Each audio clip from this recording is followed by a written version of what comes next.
Et salut à tous, j'espère que vous allez bien. Alors, c'est les fêtes de fin d'année, et quoi de mieux que de tester un processeur en attendant le Père Noël. Du coup, on va aller observer les performances du Core Ultra 7 265K. Maintenant que les patchs et BIOS censés corriger les performances d'Arolec en jeu et tout ça sont sortis, allons voir ce que ça donne.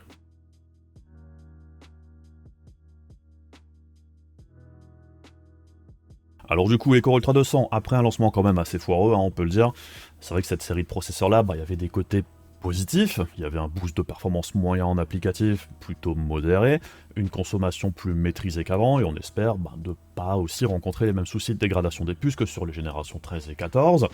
Et du côté plus négatif, les performances en gaming à leur sortie étaient quand même clairement décevantes, puisqu'elles étaient en dessous de ce qu'Intel avait indiqué lors de la présentation des processeurs, à savoir des performances équivalentes à la génération précédente, mais avec une consommation bien moindre, ce qui n'était déjà pas spécialement excitant, puisqu'avec une nouvelle génération,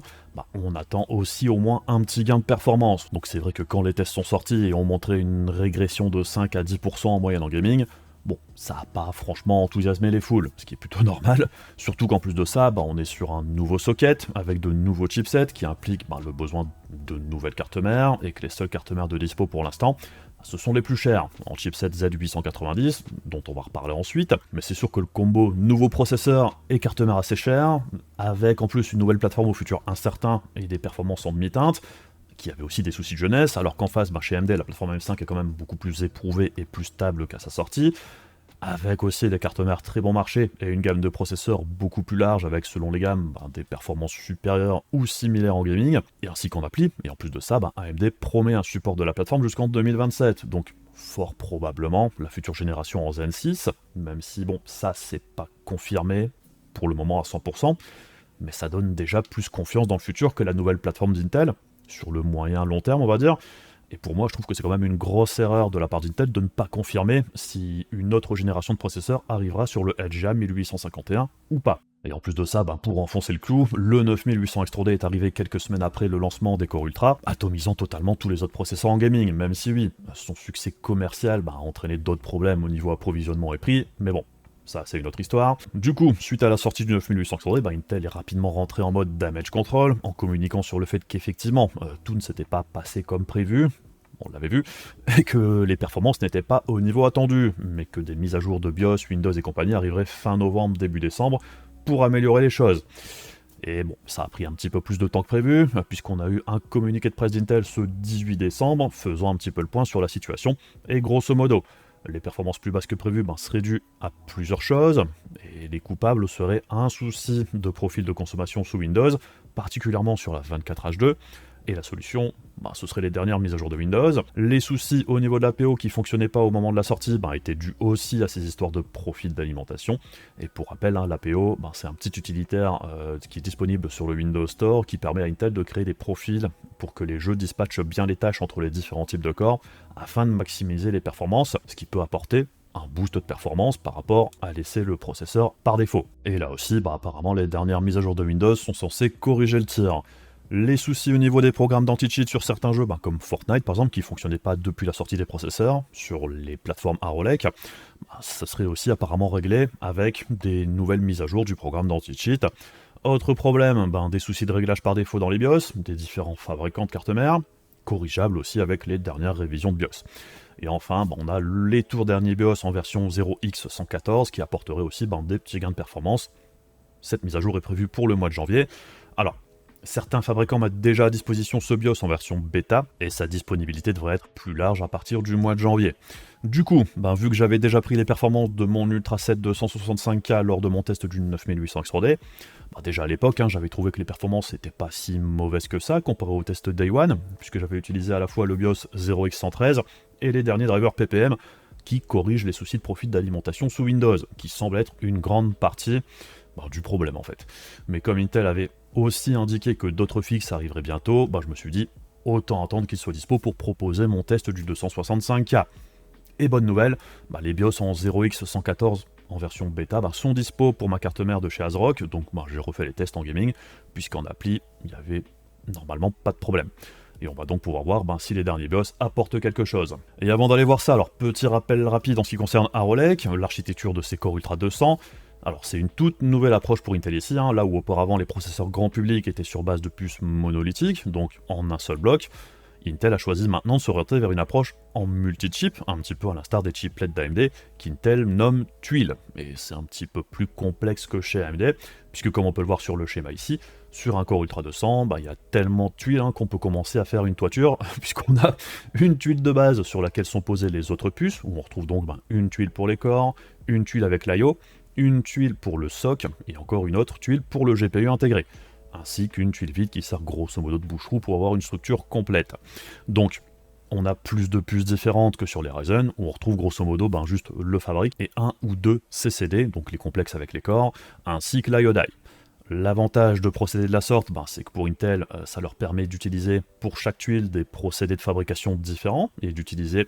certaines tuiles sur différents produits. Alors économie de design, d'échelle et compagnie. Et pour Rolec, une grosse partie des différentes tuiles sont fabriquées par TSMC, en dehors du fabrique qui est fabriqué par Intel. Au niveau des corps, alors on est sur deux nouvelles architectures à la fois pour les P-Core et les E-Core. Intel indique 9% d'amélioration au niveau de l'IPC vis-à-vis de Raptor Lake pour les P-Core, et un massif 32% d'IPC pour les E-Core sur les integers et 72% sur le floating point. Donc un gros gain d'une génération à l'autre pour les E-Core, et Intel en a bien besoin ici puisqu'il faut combler la disparition de l'hyperthreading qui est un des autres gros changements de cette nouvelle génération. Et comme toujours, il y a également toute une panoplie de changements au niveau de la gestion du cache, ses quantités, des améliorations pour le thread director, pour aider Windows à pas faire n'importe quoi vu qu'on est sur une architecture hétérogène, ce genre de trucs. Donc plein de petites modifications au niveau de l'architecture.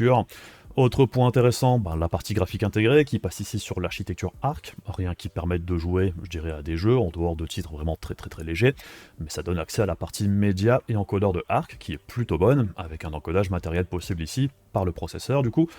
en AV1, HEVC, VP9 et compagnie. Et enfin, Arrow Lake est le premier processeur PC de bureau à avoir un NPU pour les calculs IA avec une puissance de 13 TOPS. Alors après, je dirais, vu le flop qui a été Copilot Plus jusqu'ici, bon, on attend toujours de voir des applications concrètes et intéressantes autour de la promesse des PCIA, donc difficile d'en faire un argument majeur tant qu'on n'a rien à se mettre sous la dent.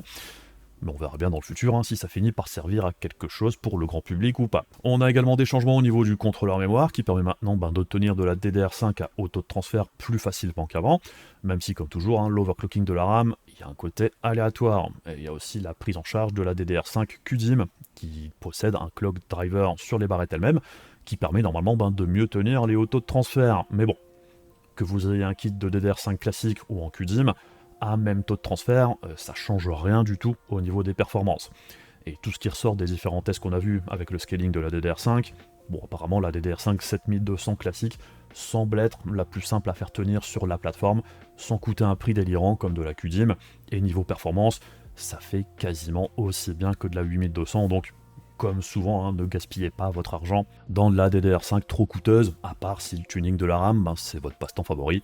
Ici, on fait pas de king shaming. Sinon, au niveau de la plateforme, on passe donc du LGA 1700 au LGA 1851, donc un nouveau socket. Physiquement parlant, ça ressemble énormément au LGA 1700. La bonne nouvelle, c'est que la plupart des systèmes de refroidissement sont compatibles directement avec les nouveaux sockets, puisque c'est le même gabarit. Et qui dit nouveau socket, dit nouveau chipset.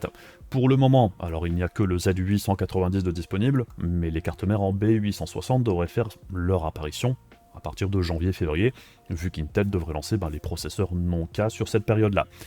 Personnellement, je trouve que cette segmentation au niveau des processeurs K et non-K, overclockable ou pas, ça a fait son temps. Pareil au niveau des chipsets, laisser l'overclocking processeur uniquement possible sur la gamme Z et K combinée, bon, c'est un petit peu ridicule, je trouve, en 2025, mais bon. Vu que sur cette génération, les processeurs consomment globalement moins, c'est vrai que mettre un Ultra 7 sur une carte mère en chipset B de plutôt bonne qualité devrait probablement faire le boulot tout en coûtant moins cher. Donc l'arrivée des cartes mères en chipset B plus abordables rendront peut-être la plateforme un petit peu plus intéressante qu'actuellement.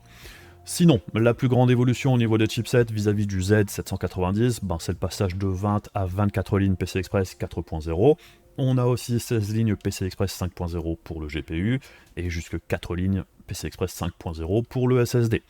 On a aussi une pelletée de combos port USB et SATA à la discrétion des fabricants de cartes mères et 2 ports Thunderbolt 4. Et c'est vrai que ce lancement foirax, c'est un petit peu triste aussi pour les fabricants de cartes mères, puisque je trouve que même si les tarifs sur les cartes mères Z890 sont pour la plupart très élevés, tout comme pour les cartes mères en chipset X870E chez AMD d'ailleurs, les cartes mères sont vraiment plutôt sympas et les tarifs pas si déconnants si on compare le feature set des cartes à tarif équivalent à la M5. Si je prends l'exemple de l'Asrock Live Mixer que j'ai acheté, certes 300 balles c'est un budget,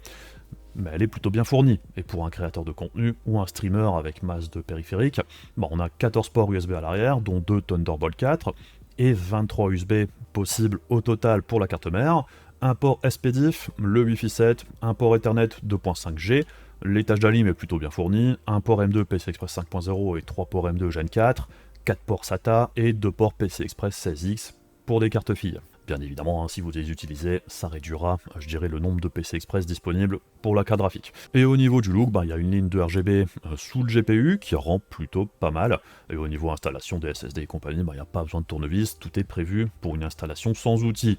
Et au niveau du BIOS, il y a également une nouvelle interface un petit peu plus sympa et moins austère que sur les anciennes versions des BIOS d'ASRock.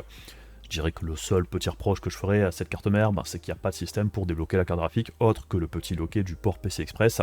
Mais bon, ça c'est du détail. Donc bon, je trouve cette carte mère vraiment plutôt sympa, et clairement c'était une des mieux fournies au niveau prestation-prix global au lancement.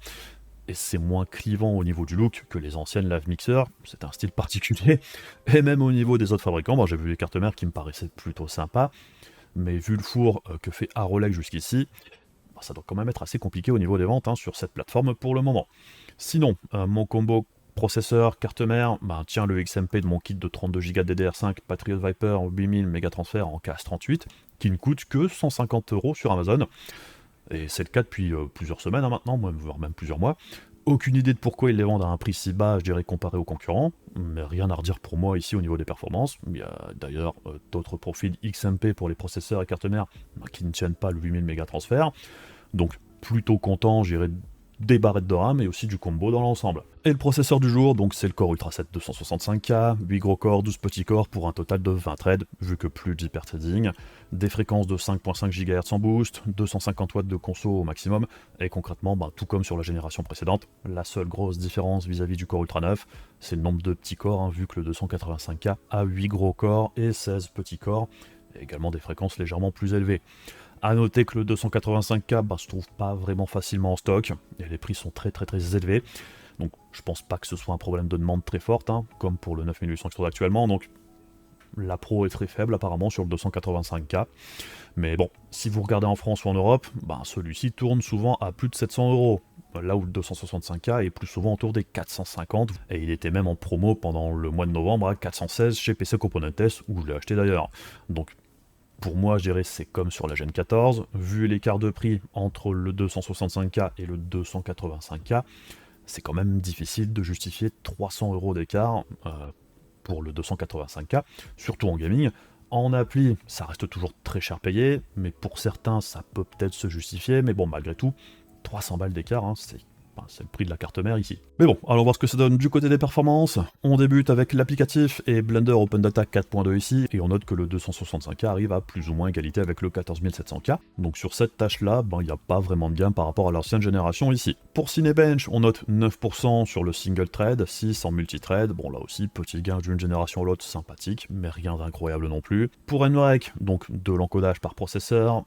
en H264, c'est égalité entre le 14700K et le 265K,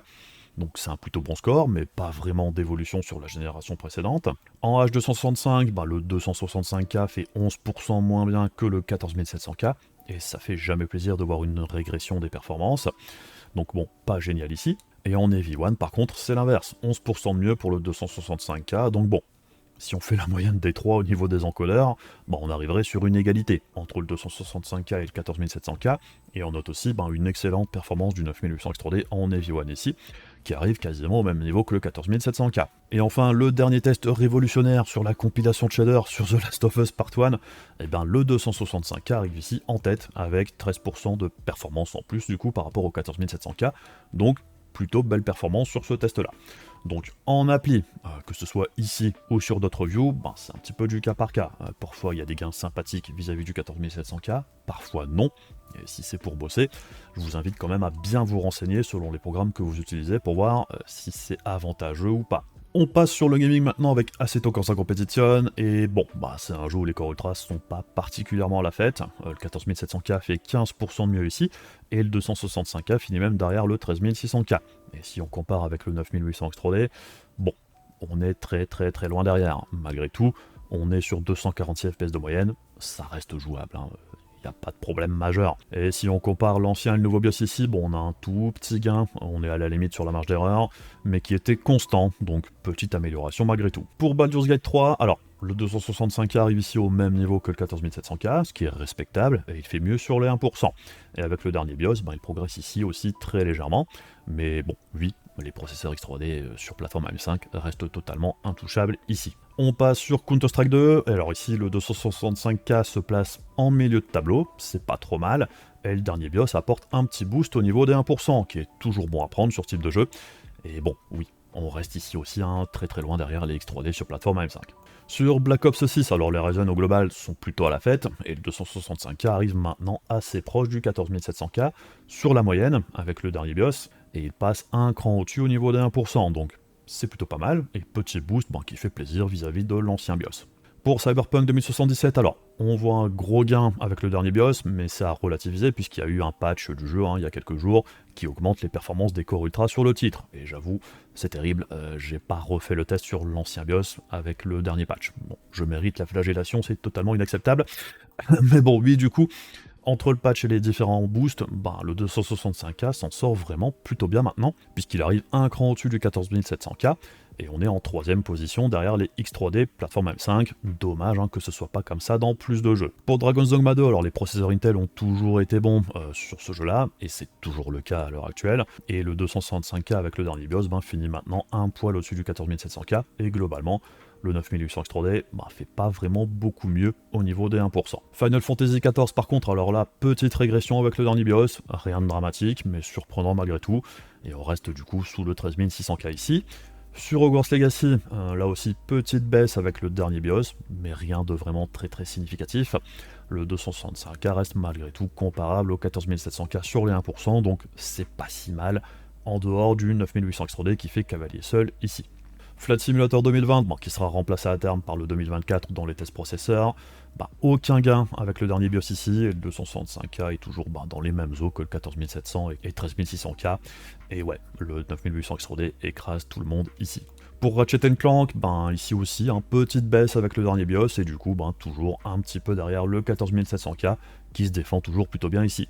C'est un jeu, je dirais, où les processeurs Intel sont globalement plus stables que les AMD, en dehors du 9800 X3D. Sur Star Citizen, alors pas de changement entre ancien et nouveau BIOS, et le 265K est un cran plus stable que le 14700K ici, même si la moyenne est en dessous, et ici encore, le 9800 X3D préfère rester tout seul, comme Lori. Star Wars Outlaws, alors on a un gain sur la moyenne entre l'ancien et le dernier BIOS, mais pas sur les 1%, donc au final, ça change pas grand chose au ressenti. On reste sous le 14700K et les X3D AM5 ici. Pour Warhammer Space Marine 2, petit gain sympathique avec le dernier BIOS qui permet au 265K de passer un poil devant le 14700K. Sur un jeu aussi lourd côté processeur, c'est toujours bon à prendre. Et pour Total War Warhammer 3, là, le dernier BIOS n'apporte rien du tout, et on reste donc très légèrement derrière le 14700K qui tient tête ici au 9800 X3D sur les 1%. Et enfin, pour World of Warcraft, on a aussi ici une petite perte de performance avec le dernier BIOS, surtout sur les 1%, mais on reste à un niveau similaire, je dirais, au 14700K dans l'ensemble, ce qui est quand même loin d'être mauvais. Et du coup, sur la moyenne des 15 jeux,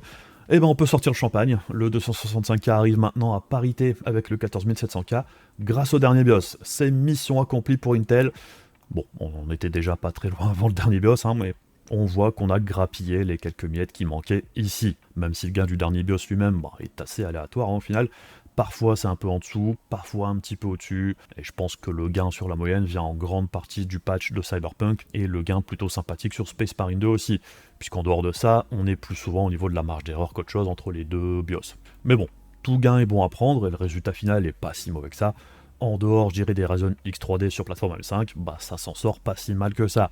Sans oublier que le test sur le BIOS 0X113 était déjà avec un boost de performance vis-à-vis des tests Day One, donc c'est vraiment dommage que les processeurs soient sortis avec autant de problèmes, puisqu'au final ici, les performances sont plutôt honorables. Au niveau consommation maintenant, alors, À la prise, et je vous rappelle qu'à la prise, la carte graphique joue son rôle aussi, puisque moins le processeur brille la carte graphique, plus elle consomme, ce qui a un impact non négligeable aussi, mais malgré tout, on voit qu'on est quand même bien loin derrière la consommation des générations 13 et 14, où c'était vraiment du grand n'importe quoi. Et sur la console à la sonde uniquement en jeu ici, en moyenne sur les 15 titres, on voit que le 265K est plutôt raisonnable au niveau de la conso, on n'est pas loin d'une consommation divisée par 2 vis-à-vis du 14700K, et on tourne à un niveau de consommation similaire en gaming au processeur d'AMD. Et pour la console à prise sur Cinebench, en multithread, donc ici la carte graphique n'influe pas, alors on voit que le 265K, quand il tourne à balle en multicore, ça reste gourmand, mais on reste malgré tout 130 watts en dessous du 14700K pour un niveau de performance assez proche. Donc ça reste une baisse vraiment appréciable, point de vue consommation. Et au niveau du perf par watt, du coup, les X3D restent intouchables, particulièrement le 7800 X3D qui était quand même assez exceptionnel à ce niveau-là, mais on voit que le 265K est au niveau du 9600X, qui est tout à fait correct, et c'est quand même bien mieux que le 14700K à ce niveau-là. Et niveau température, alors, ça chauffe sur Cinebench, mais ça passe, même avec un Liquid Freezer 2 280, qui souffle pas mal ici, mais ça throttle pas, contrairement avec un 14700K. Et pour les températures en jeu, c'est tout à fait gérable ici, avec 60 degrés pour le 265K, donc en dehors des charges intenses, c'est pas très compliqué à refroidir. Du coup, une fois qu'on a vu tout ça, au final, le 265K, c'est pas si mal que ça, du moins sur mon panel de test. Puisque comme toujours, selon les jeux, les scènes, les réglages différents donneront pas forcément les mêmes résultats. Surtout, je dirais, vu le foutoir ces derniers temps entre les différentes versions de Windows, les BIOS, les réglages du BIOS, les patchs à utiliser ou pas, l'APO, que j'utilise pour tous mes tests, et tous ces genres de trucs pour améliorer les performances des processeurs Arrow Lake, ça fait beaucoup de variables qui peuvent, je dirais, mal tourner, donc pour la simplicité, on repassera, mais si je m'en tiens à ce que j'ai observé ici, le 265K arrive au même niveau de performance en moyenne en gaming que le 14700K, tout en consommant moins, et c'est ce qu'Intel nous avait vendu à la base. Donc même si tout ça, ça transformera pas les Core Ultra en foudre de guerre pour du gaming, vu qu'on a fait que rattraper ce qui me manquait à la sortie, c'est au final plutôt correct en dehors de certains jeux, comme Assetto Corsa, où le 265K se vautre, je dirais, comparé aux autres processeurs, mais bon, c'est loin d'être injouable, et ça reste un niveau de performance global très correct en gaming, et largement suffisant pour la plupart des joueurs, puisqu'on est plus ou moins dans la moyenne des processeurs actuels, en dehors des X3D AM5, donc c'est pas mauvais, c'est pas incroyable non plus, mais en dehors de vouloir le meilleur processeur en gaming, c'est au final relativement compétitif. Pour un processeur avec de bonnes performances en appli et correct en jeu, le 265K c'est une option, et je dirais que son seul gros problème c'est le coût de la plateforme, vu les tarifs des cartes mères en Z890. Mais bon, si les cartes mères en B860 permettent de baisser le ticket d'entrée d'au moins 100 balles, ça pourrait être une option selon les besoins. Et en dehors d'avoir une giga promo sur de la génération 13-14 ou sur l'entrée de gamme, je considérerais plus la plateforme LGA 1700, rien que pour éviter totalement les soucis de dégradation possibles au maximum. Je sais que certains, je dirais, prennent les déclarations d'Intel pour argent comptant sur le sujet. Moi, je vois vraiment pas de raison de leur faire confiance, surtout si vous êtes du genre à garder votre plateforme très longtemps, vu qu'on n'a toujours pas le recul nécessaire, je dirais, pour affirmer que les histoires de dégradation des processeurs Gen 13 et 14 soient définitivement réglées. Donc, si je devais absolument partir sur une plateforme Intel de 0, là, maintenant, je choisirais de ne pas prendre de risques, et je partirais sur ces Core Ultra, quitte à payer un petit peu plus cher. On a ici des performances assez proches, pas de soucis de dégradation, du moins on l'espère, et vu la baisse de consommation, on peut regagner un petit peu sur le coût du refroidissement, et de l'alimentation comparé au LGA 1700. Et l'un dans l'autre, au final, c'est pas forcément beaucoup plus cher sur la plateforme au total, entre le 14700K et le 265K, donc tout dépendra de votre besoin, votre vision des choses, le budget et compagnie. Mais je dirais que ça c'est valable uniquement pour le 265K. Si vous avez besoin d'un processeur pour à la fois bosser et jouer, puisque si on vise les perfs prix pour principalement du gaming, ça va quand même être compliqué pour Intel de rivaliser avec les processeurs AM5 type 9600X, 7500F et compagnie, surtout lors de promos sur AliExpress, puisque juste pour du gaming, ils sont vraiment pas très loin derrière. Et en dehors d'avoir absolument besoin d'un processeur Intel avec grosse perf applicative pour bosser, il n'y a pas de grande raison de partir sur autre chose que de la M5, vu le ratio performance-prix ici, même avec des prix pas incroyables à l'instant T. Surtout si vous faites un rendu vidéo 3 fois par an, ou juste du Photoshop ou du Lightroom, il n'y a pas de raison d'acheter un Ultra 7. Je rappelle que c'est plus rapide en appli, oui, mais c'est surtout sur les applis qui utilisent beaucoup de corps, ce qui n'est pas la majorité des applications. Donc faites attention à bien identifier votre besoin pour pas dépenser dans un gros processeur sans en avoir l'utilité. avoir plein de corps, c'est pas forcément utile dans toutes les applis, ni en gaming. Et une fois qu'on a dit ça, bah ça reste quand même compliqué, puisqu'en dehors de vouloir absolument du Intel pour une raison ou une autre, il n'y a pas de grande raison de ne pas partir sur une plateforme M5. Si vous voulez du perf prix en gaming, bah ça se passe sur M5, avec les procos sur AliExpress et avec la sortie supposée du 9600 non X, bah ça pourrait être encore un petit peu moins cher aussi, même sur les canaux de distribution classiques. Les cartes mères sont très abordables, la DDR5 6000 c'est un petit peu moins cher aussi, ça consomme et ça chauffe zéro, donc point de vue, je dirais, alimentation et système de refroidissement, bah, on peut se contenter de vraiment pas grand chose, et pour du gaming, bah, ce sera suffisant pour la grande majorité des joueurs, et c'est vraiment très proche au niveau des performances par rapport au Core Ultra. Et si vous voulez le meilleur processeur en gaming, bah, c'est le 9800 X3D, du moins quand il sera de nouveau en stock, et que les prix seront revenus à la normale. Même si oui, bah, il restera toujours cher, mais clairement, bah, il est au-dessus des Core Ultra sur le sujet. Et même en usage mixte, application et gaming, si vous voulez le meilleur, bah, les 9900 et 9950 X3D qui normalement doivent arriver bientôt, bah, ils auront probablement quasiment rien à envier aux Core Ultra les plus performants en applicatif, tout en étant au-dessus en gaming. Et en prime de ça, la plateforme M5 devrait avoir une génération de plus, en toute logique, là où Intel ne communique pas sur le futur de la plateforme LGA 1851, ce qui donne encore moins envie d'investir dedans. Et je comprends vraiment pas la logique, il n'y a pas meilleur moyen, je dirais, de dissuader certains acheteurs potentiels qui se tourneront vers la concurrence, puisqu'on n'a pas de vision à moyen long terme. Puisqu'imaginez que ce soit la seule génération ici sur le LGA 1851, là où sur M5, ben, vous pouvez commencer avec un 7500F ou un 9600X, 7600X, et plus tard passer sur un 9800 X3D, ou peut-être la prochaine génération en X3D aussi, alors qu'ici avec les Core Ultra, il y aura peut-être rien de plus. Et j'ai quand même du mal à croire qu'Intel ne sait pas encore si une autre génération arrivera ou pas sur cette plateforme-là. Donc bref, cette génération processeur d'Intel, je pense que ça restera compliqué sur le marché au détail, même si les gammes et les cartes mères moins coûteuses donneront probablement un petit coup de boost au niveau des ventes, du moins s'il y a du performance-prix intéressant, ce qui reste à voir, mais on devrait en apprendre un petit peu plus dans pas trop longtemps. Et puis voilà, je pense qu'on a fait un petit peu le tour pour ce Core Ultra 7 265K, donc j'espère que ce probablement dernier test de l'année vous aura plu, en attendant un paquet de tests pour 2025 qui risque de démarrer quand même très fort, vu tout ce qui doit sortir, surtout côté carte graphique, mais on devrait aussi avoir quelques nouveaux processeurs, ou du moins des déclinaisons de processeurs déjà existants, donc on verra bien ce que ça donne. Du coup, si vous avez apprécié la vidéo et que vous voulez soutenir la chaîne, les machins pénibles de YouTube, la page Amazon de la chaîne dans la description de la vidéo pour des exemples de conflits types, les cartes graphiques du moment et tout ça, et également un gros big up aux membres soutiens Ko-fi et YouTube de la chaîne qui l'aident à survivre. Et du coup, je vous souhaite de bonnes fêtes de fin d'année à tous et à très bientôt pour d'autres vidéos. Je vous fais des bisous, je vous dis à la prochaine, salut!